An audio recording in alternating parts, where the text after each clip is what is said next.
কে খালিলুল্লাহ লকব দিয়েছেন।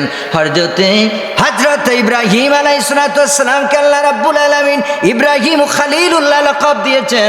আমাদের নবীকে আল্লাহ রাব্বুল আলামিন হাবিবুল্লাহ উপাধি দিয়েছেন, লকব দিয়েছেন। তাইলে খালিলুল্লাহ শব্দের অর্থ হয়েছে আল্লাহর বন্ধু, হাবিবুল্লাহ শব্দের অর্থ হয়েছে আল্লাহর বন্ধু। পার্থক্যটা কি জানার প্রয়োজন আছে কিনা? শব্দ ভিন্ন কিন্তু অর্থ এক। হাবিবুল্লাহ অর্থ আল্লাহর বন্ধু, খালিলুল্লাহ অর্থ আল্লাহর বন্ধু, কিন্তু তার পার্থক্যটা কি? তার মধ্যে ব্যবধানটা কি? তার মধ্যে পার্থক্য হয়েছে আকাশ এবং জমিন ব্যবধান। বলুন সুবহানাল্লাহ।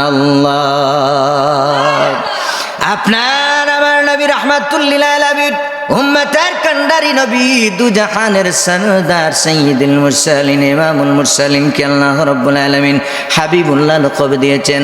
হাবিবুল্লাহ অর্থ হয়েছে আল্লাহর বন্ধু। তার ব্যবধানটা হয়েছে এইভাবে, মুফাসসিরগণ এইভাবে তার ব্যাখ্যা দিয়েছেন।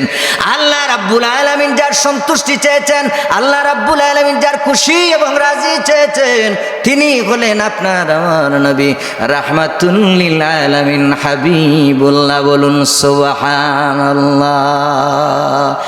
আর হযরত ইব্রাহিম আলাইহিস সালামকে আল্লাহ রাব্বুল আলামিন খালিলুল্লাহ লকব দিয়েছেন, উপাধি দিয়েছেন, ডিগ্রিটা দিয়েছেন। এর অর্থ হয়েছে আল্লাহর বন্ধু।